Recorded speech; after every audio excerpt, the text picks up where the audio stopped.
Hello, and welcome back to the Safety Brief, where we break down today's biggest cybersecurity risk and how to defend against them. Today, we're talking about security everywhere because let's face it, work doesn't just happen inside the office walls anymore.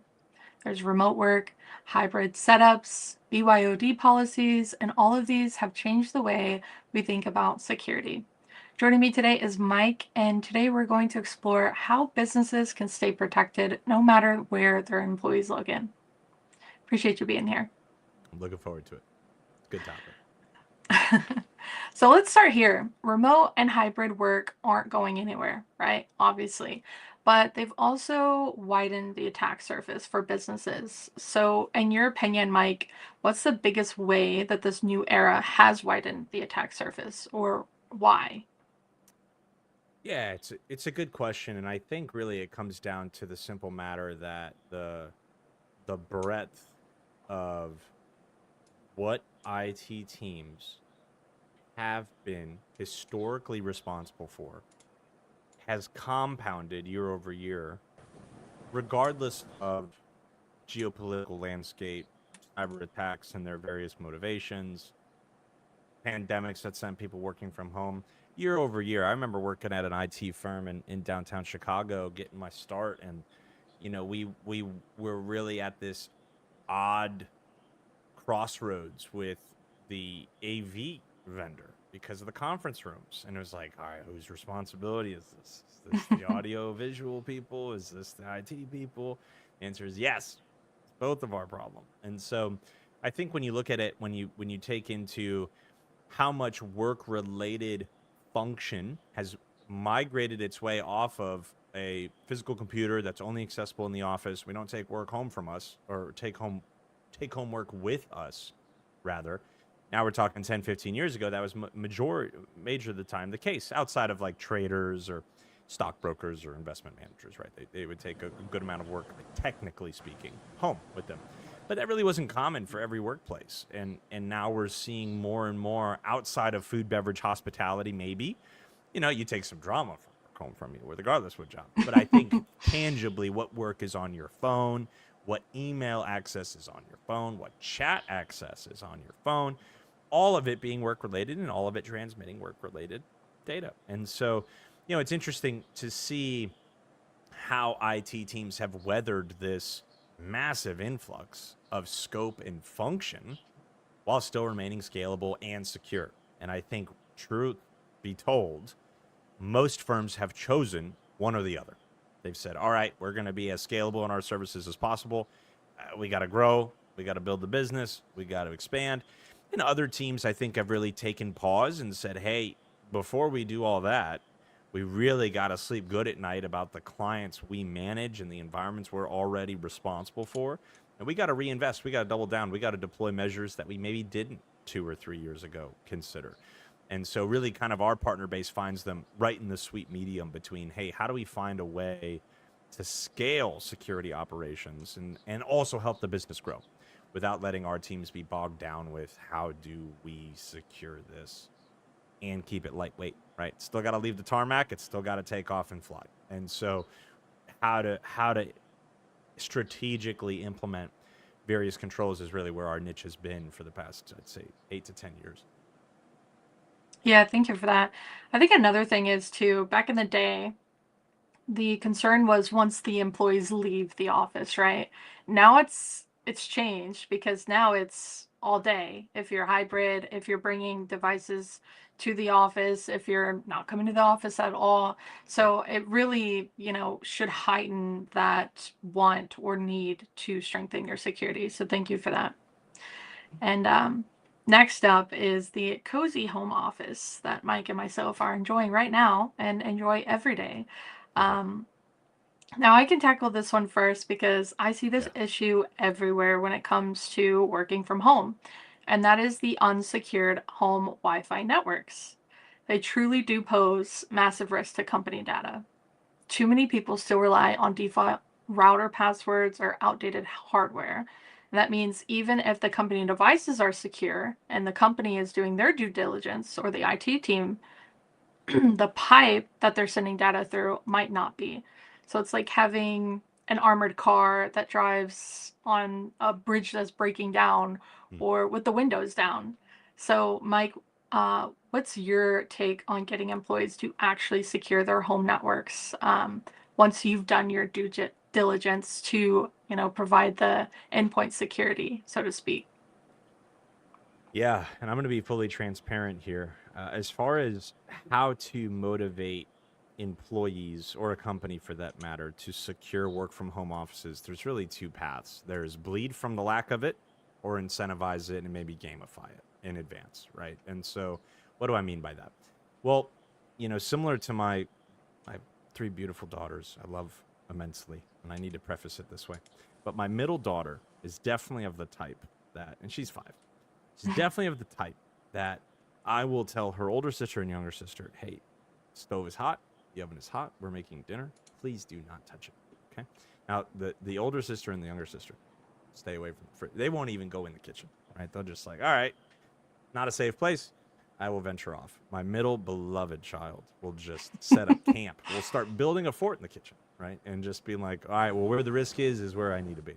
And so, ultimately we see companies adopt one of these two postures, right? Either it really won't happen to me, aka my middle child, or hey, people who I take very seriously have given a stern warning, and I want to stay away from the risk as much as possible, right? And so now, all jokes aside and all analogies from home aside, I think really you got to choose how do I communicate the value of security to the end user? And ultimately, it's defending the business that helps all of us maintain our livelihoods. And that's why we take our mission at Blockworks so deeply seriously, right? Like it's not a stoic seriousness. It's an ambitious seriousness to say, hey, it's not a doom and gloom seriousness is maybe more what I meant, but rather it is a hey, we can batten down the hatches. We can get in front of this from a preemptive standpoint. It's just going to take a good amount of elbow grease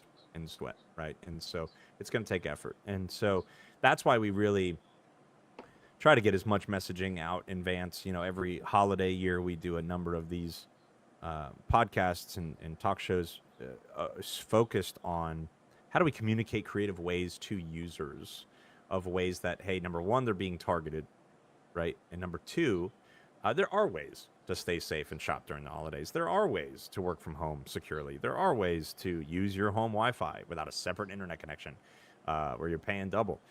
But again, it's one of these things that starts with brilliance in the basics, segmentation at home, getting your IoT on its own isolated network, your smart fridge, your 3D printer, your Amazon Alexa, your Echo Dot, your whatever needs to be on its own by itself.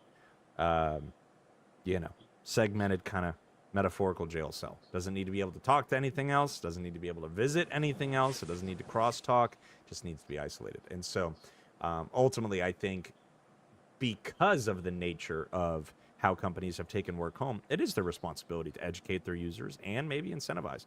Hey, what are you guys doing at home to do this? And it is, admittedly, as a practitioner, it is nuanced, right? Because this isn't a network you're paying for. You can't ship firewalls home to every single user. You can't go into users' homes and investigate and see what security mechanisms live there, right? So it really is uh, I'd say it's a funny boundary line that constantly moves, and it's nebulous for a lot of companies. But ultimately, that's where I think getting really good documentation with an acceptable use policy form, with saying, hey, to users, here's what we expect from you. If you are working from home with great freedom comes greater responsibility, right? And so ultimately, hey, this is what it looks like if you're going to work from home. Guess what? You don't got to worry about any of these things if you're working here in the office, right? Just show up, get your work done, go home. But there is a good amount of due diligence that's needed to intentionally keep risk lower than it normally is. And at home, transparently speaking, network hygiene is going to be all over the place. People are live streaming content. People are gaming. People are video calling their family and friends and keeping up. And, again, that stuff isn't happening in the workplace. And so the risk is by the nature of that greater from an outside the office perspective. Yeah, thank you for that. And I love the analogy, and I hate to say it, but I was definitely the middle child growing up. Hey, man, that's okay. Yeah. Each one is loved. Each one Yes, is love. very much so. That's right. And I learned the hard way, but that's okay. Now Learning is let's. occurring. That's Oh what yeah, matters most. That's what matters most. it only happened once, right? So now let's talk about BYOD, Mm, right? Bring your own device. mm. On one hand, it's convenient, but on the other hand, it can be a nightmare. And it is completely different from, working from home, but it still introduced those same kinds of risk. So, Mike, can you break down how personal devices create blind spots in security monitoring? 100%. You know, in a BYOD environment, you will have, as an IT practitioner or a security executive, you're going to have less purview, less almost jurisdiction. If we think about it in law enforcement terms here, you're going to have less jurisdiction, less freedom to do what you need to deploy the tools you would like or prefer to have confidence around security. So you have to come up with some compensating controls, and that's where I think end user acceptable use policy is imperative to be able to put in writing, hey, if we are not paying for your phone and thus locking it down to a certain set of applications, here's what responsible use looks like from an everyday working perspective. Hey, if we're not providing a company laptop to you that is locked down, that can't access certain web apps or certain subnets or whatever, here's what responsible use of your own computer at home looks like, and thus the network it's connected to. And so, yeah, I really think it's a matter of every company is going to find their own strategy, and ultimately it comes down to well defining your risk level of what is the impact to the business if XYZ scenario took place, right? And this is why tabletop exercises are so important and why senior leadership needs to be involved. This isn't something that could be, I want to say, simply delegated out from Not at a, all. all right, the ownership is not mine anymore perspective. I'm looking at you, senior leaders, right? C suite has to be involved in these tabletop exercises so that you ultimately know, hey, what's the impact to the business? What's the impact to revenue if we're not able to buy, sell, trade, or whatever it is our business does, right? And so ultimately, I think BYOD, not demonizing it and saying that's an impossible thing to deploy. Hundreds and thousands of companies leverage a BYD architecture. I think it's a matter of how do we mitigate or compensate for the risk we are inheriting by the nature of we are allowing our employees to access Office 365 or Google Workspace company email.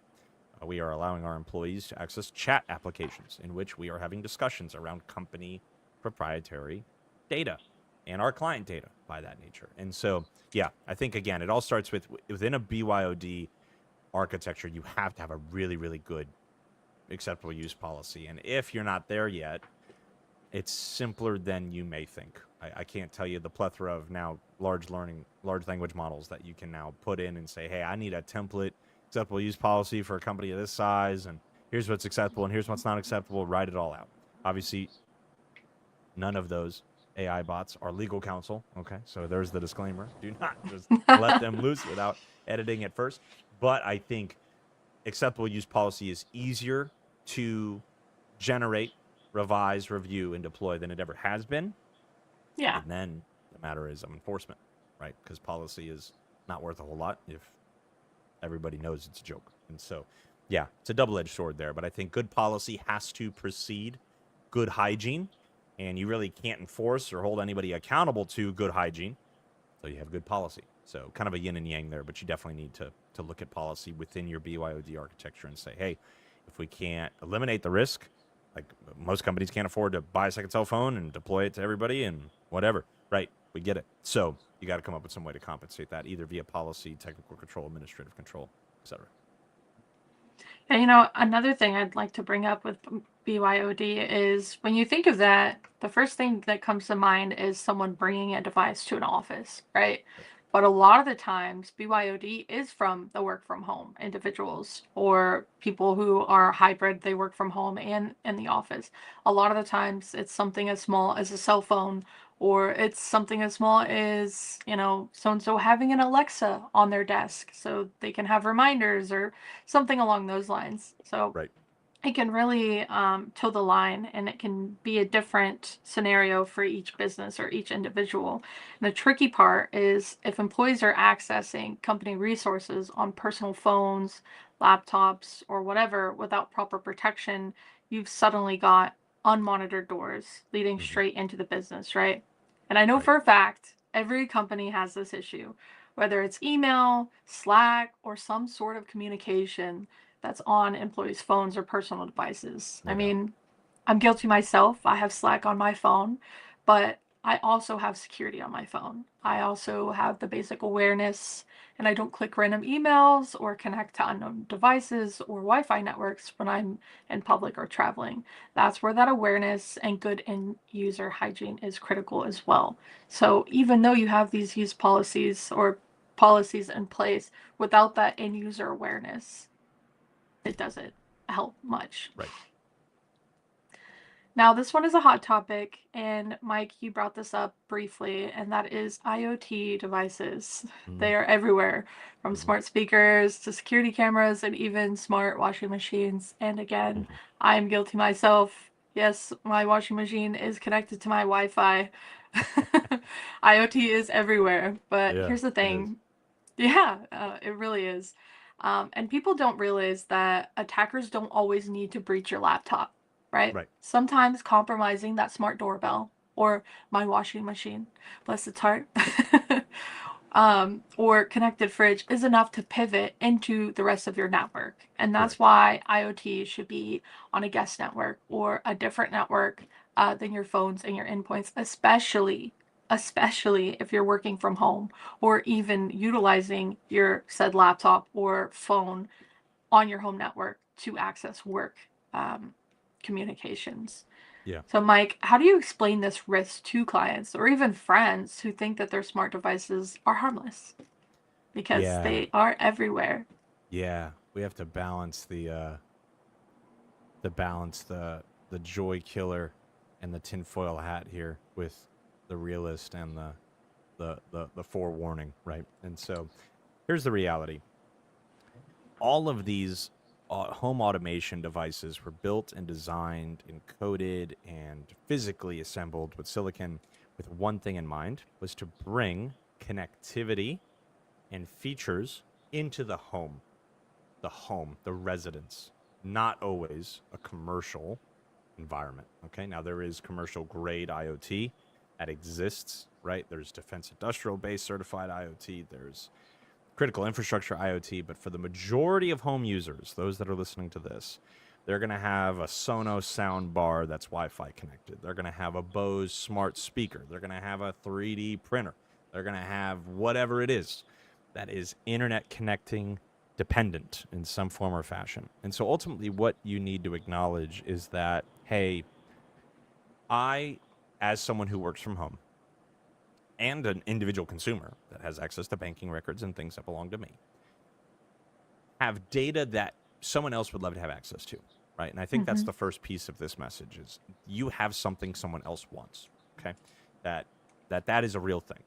That regardless of the balance of your checking account, either pre-payday, post-payday, right? I get it, right? Some of you are going to be like, who would rob me? Who would want anything from me? I get it.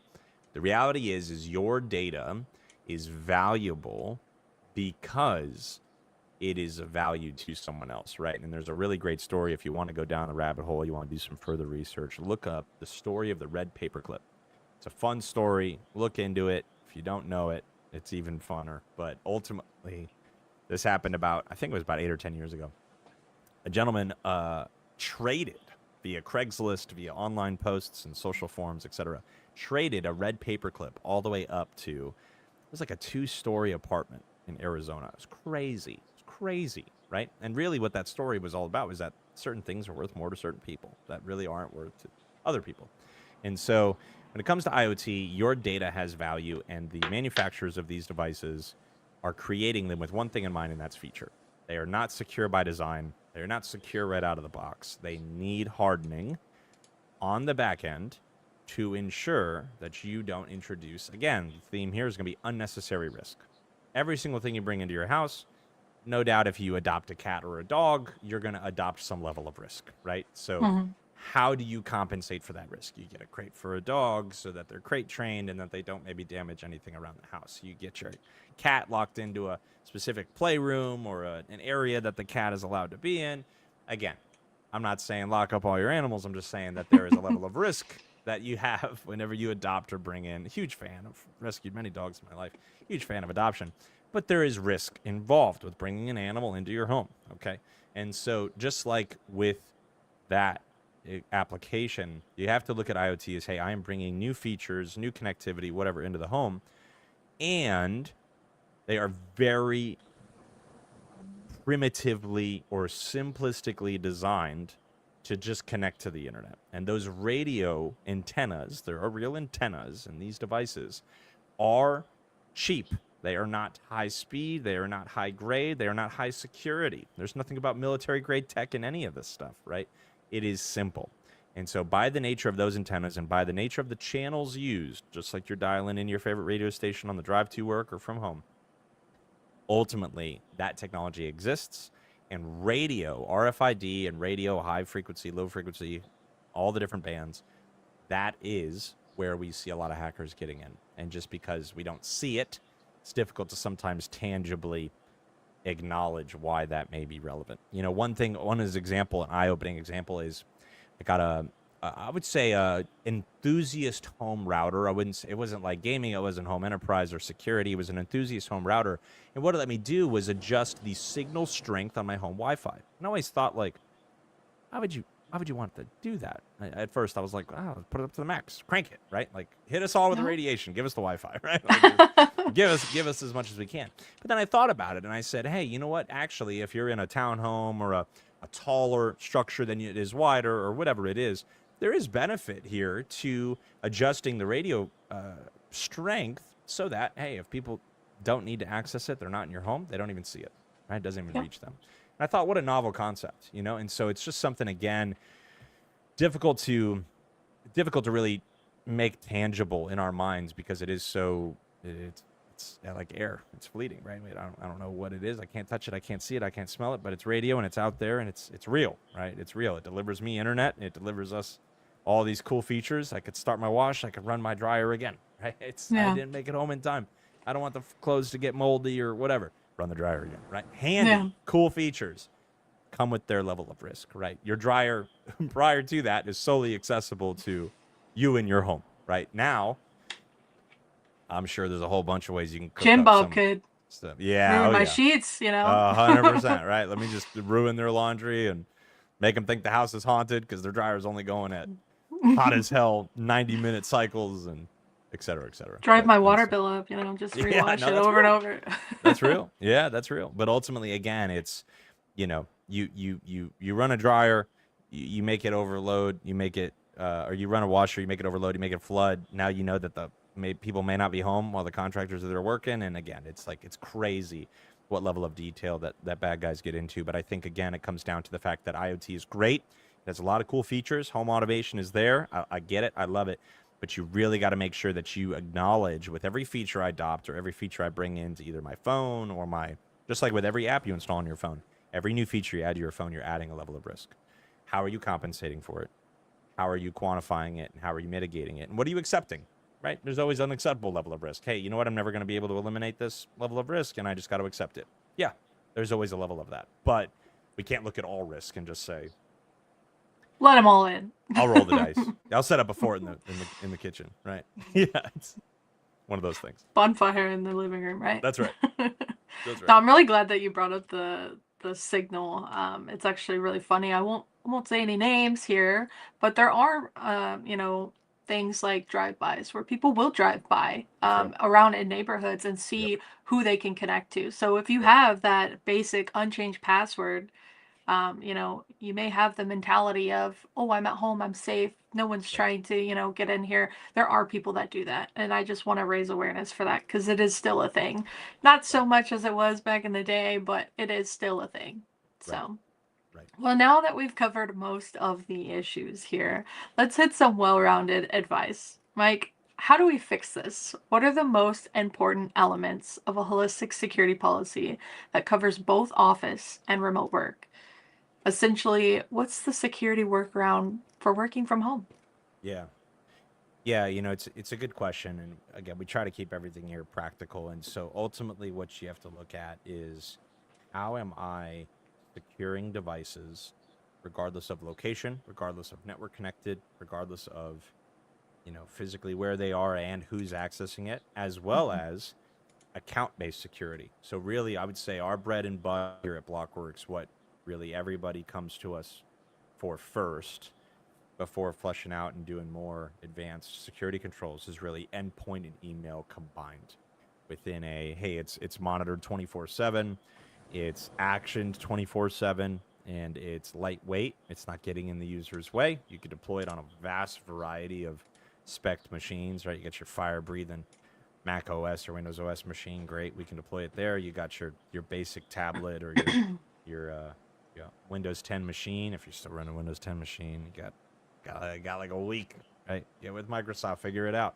But ultimately, endpoint and account is really where we've seen a lot of partners deploy, and it covers a lot of sins, right? It's able to SaaS reduce apps a too. lot of risk as it pertains to where are they checking email, at home, at work, doesn't matter. Where are they using their machine, at home or work, doesn't matter, right? And I think the flexibility of that security posture is freeing for a lot of companies, because if you have a static, you know, this laptop, this docking station, this thing, this thing, this thing for at-home users, and this desktop and this thing, you got a lot of, you know, you got a lot of hands in a lot of places trying to manage all that. And here's the acceptable use for remote users, here's the acceptable use for in-office users, right? So ultimately, I think if you can find a security posture with technical controls and administrative controls that says, hey, we're going to deploy this kind of preemptive security to both accounts wherever they're accessed from geographically around the world and endpoint machines, virtualized or physical, wherever they are accessed from around the world. I think that's the type of security that really both small, medium, large enterprises need to be looking at, because again, it's agile. Somebody's sick, works from home, they got their security, it's on their machine. They got their security, it's on their account, right? And so, I think again, security needs to move where the user moves rather than we get so wrapped around the axles. Are they home? Are they at work? And certainly, again, in certain verticals, yes, absolutely, offices are needed. And yes, absolutely, there are additional precautions needed at the office, depending on the vertical and the industry you find yourself. But from a strategist perspective, for those that are building security policy and building stacks and building what does this look like for their organization, encourage you to talk to us and say, hey, what could this look like? What's the man hours I am saving? What is the effort I'm saving? What is the peace of mind I'm getting in exchange for all of this? And again, it's we help teams pivot from everyday firefighting and the tactical to the strategic. You can stay ahead of a lot with that and much free time. And so that would be my advice, to say, hey, look for security that follows the user and isn't as dependent on the user's hygiene, because that's something we're never going to be able to greatly control. We can certainly Never. educate users, right? We can educate users. Don't mishear me here. But within the realm of our control, that will be one we're always grasping at straws at, to a degree, as security operators. And so we have to be ready regardless of the hygiene, regardless of the readiness or the training of the user. We still got to show up and be able to do our job. So I think that would be the starting point, to keep it as brief as possible. Yeah, no, that was a wonderful answer. And to wrap it up, just having that cohesiveness with the stack and the flexibility, like you said, that's huge. So, to wrap up, the office may have walls, but security can't stop at the door. Whether it's remote work, personal devices, or smart tech in our homes, the risks are everywhere. But so are the opportunities to stay secure if we're proactive, right? A big thanks to Mike for joining today, and thank you all for tuning in. Plus, don't forget the Blockworks Operation Shield Wall webinar is around the corner. If you haven't yet, be sure to register to stay up to date on email security awareness and have your teams and end users better equipped to spot malicious acts in your cloud and SaaS applications.